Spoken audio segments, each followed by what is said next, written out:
en direct, moi, enfin pas de Macron, mais de Brigitte Macron. Donc j'ai cherché à savoir déjà l'objet de la visite là-bas, etc. Moi, je suis très au courant de ce qui se passe au Congo. Je suis très au courant de ça. Tu vois, et j'ai toujours eu ce rôle-là, cette position de prendre des décisions qui peuvent tout faire basculer. Tu vois. Donc j'ai dû décliner. J'ai dû décliner l'invitation parce que ça me semblait trop compliqué et c'était justifié aussi quand on regarde les Congolais, quand on regarde leurs revendications, et ils sont pas en train d'inventer une histoire, tu vois. Donc moi en tant que Congolais arrivé comme ça avec le chef d'État français, c'était pas la meilleure idée. On t'en aurait voulu. C'était pas la meilleure idée, on m'en aurait voulu et je peux comprendre pourquoi on m'en veut par rapport à ça. Tu vois. Donc j'ai eu une réflexion de 24 heures, j'ai réfléchi un petit peu, bien avant que ça parte sur les réseaux, etc. J'en ai jamais parlé, moi. J'en ai jamais parlé. Je crois que c'est justement Kémy Seba qui a mis ça sur avec un tweet. Moi, j'en avais jamais parlé parce que je me suis dit, bon, personne va, quoi qu'il arrive, j'ai pas à dire que j'ai décliné, Macron m'a invité, j'ai décliné, etc. Je n'y vais pas, c'est tout.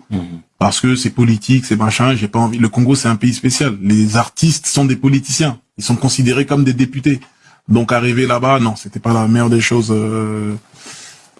C'était pas la meilleure des choses, je l'ai pas senti. Bonjour, bonsoir à tous ceux qui nous suivent de partout. C'est Bouchanti BM Lekayaya, El Chico Lindo depuis Mboka, depuis Canada, Mbouini Zalara donc. Et tout par rapport à Indousa, par rapport à l'idéologie, matière sur internet et Sengara, Bouchanti BM Lekayaya, El Chico Lindo donc crack, papa actualité, papa internet. Kanga Facebook, na kanga partout déjà dans Boyebi donc les kayaya quoi. Analyse intelligente et donc soyez branchés de partout vous nous suivez donc big dédicace à tous les bouchantistes, à tous les warriors, à tous les fans de la bonne musique, à tous ceux qui nous aiment, à tous ceux qui nous suivent de partout. Bouchanti BM Lelo. Question est que pourquoi Games Anzimi qu'on s'affichait na Emmanuel Macron après plusieurs boycotts, refus, sorties médiatiques de part et d'autre, on peut se poser la question quelle mouche, quel moustique, quel insecte a piqué Maître Gims pour que tout la mourabe tout le monde a Maître Gims la photo na Emmanuel Macron alors que y moura le baraque jamais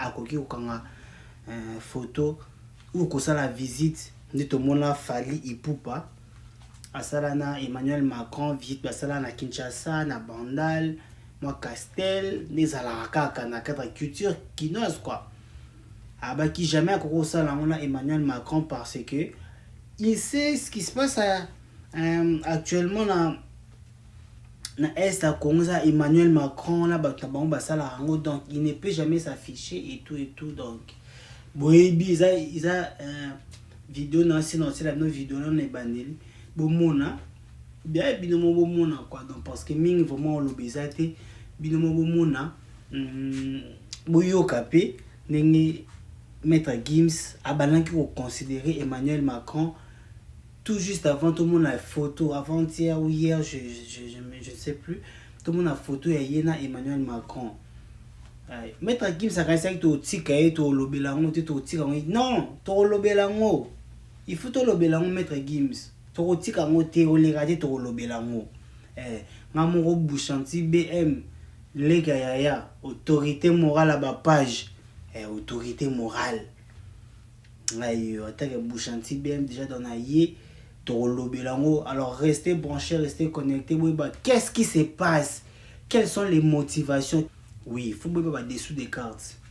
Premièrement, il faut un an que Maître Gims n'a bongo besoin d'un succès rivalité à Yena Fally Ipupa. Parce que à comprendre que Ferrego là a bénéficiera na rivalité wana. Quand il y a rivalité entre Fer et Gola na Fally Ipupa, on a bénéficié à Fer et Gola.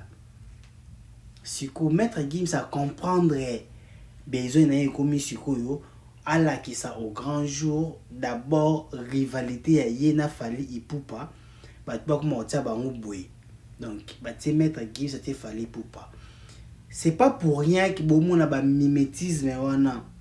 Marambutu bomona monana monsieur rôle bapé non ça non juste cas par hasard etc. Oui rôle bongo on ne peut pas refuser le doute à quelqu'un tout on a droit à ko ça la analyse à ko interpréter nga lingi mais on a na lo bana bino ba mimétisme nyoso bomona wana premièrement bon moni mettre Gims abeti ba concert ba yo arena belé ba ndenge morobwe. Deuxièmement, on mettre Gims a posté photo na Emmanuel Macron. Oui, ça a droit, tu peux dire à droite, mais on a la accepté ba dessous. Et ça c'est ce qu'on est. On a na premier niveau, c'est que rivalité a fallu na mettre Gims, ça a besoin nango. Ça a besoin azala na polémique, na rivalité, na concurrence loyale ou déloyale na yena Fally pour parce que ils ont payé makambo.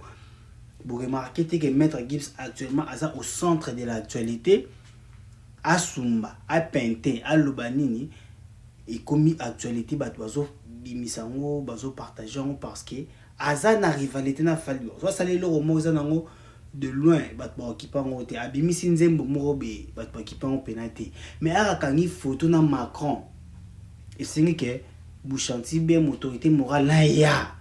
Oui, parce que eza ba déclaration subtile ba déclaration moko implicite ya guerre azotine azoti akal comprendre beta mais abeti mais ebika ndenge ezala alinga lakisa ke naza na concurrence naza na polémique na Fally Ipupa yango wana bimisi boye mais na deuxième niveau oyo eza siko kati ya makambo ba dessous des cartes dans le lobby eza que Maître Gims a commis franc-maçon.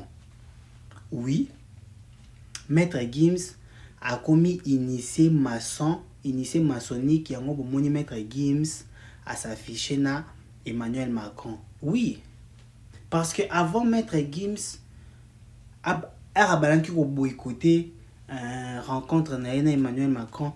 C'est parce que ça qui n'ont initié n'était pas encore un initié maçon. Donc azaki na nous na ba code maçonnique te na ba mot de passe te na ba secret maçonnique te ou ekora qui ko permettre à s'afficher na Emmanuel Macron de bomoni asali yango siko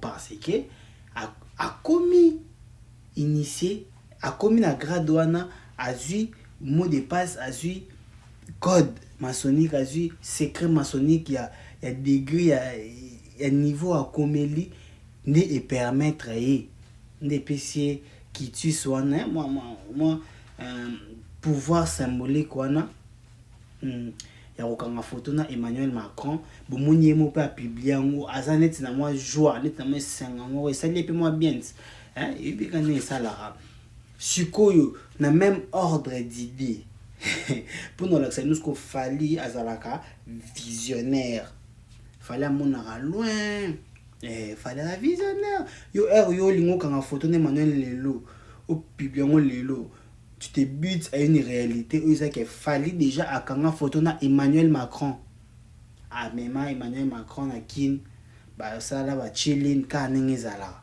donc yo lingo au salango pour bimsa net que ça danger il ba que ça danger te parce que danger na ngo nyonso si ba fiba ngo ba même Emmanuel Macron tina banda la vanda na nganda mila Castel comprenez père donc ce qui veut dire que ici mbité quoi hein et biti bina poto ebimi donc ici mbité ils ba secret maçonnique aux sika ils ba code maçonnique aux sika on a mwana par rapport à Fally on a mwana dans les papa yo ebi déjà que aigle les cas déjà ba niveau à sauter déjà ba taille ba étape on a les cas déjà kala comprendre hein? Ah au monde comprendre il faut zalara bongo pour aigle na biso ba warrior ba bouchantiste quoi Fanjoshu ba bouchantiste Ferian Nyondo bouchantiste Ferian Nyondo Dave Ikona Berge Tendance très fort Berge Tendance Roi 12-12 na Braza Roi 12-12 na Braza Kindo Kizawa na Roi 12-12 et Dada Weston meilleur sapeur Dada Weston Pesimbo t'es pas maman nana ketchup bafana bambote trop mbote zana donc c'est Bouchanti BM les Kayaya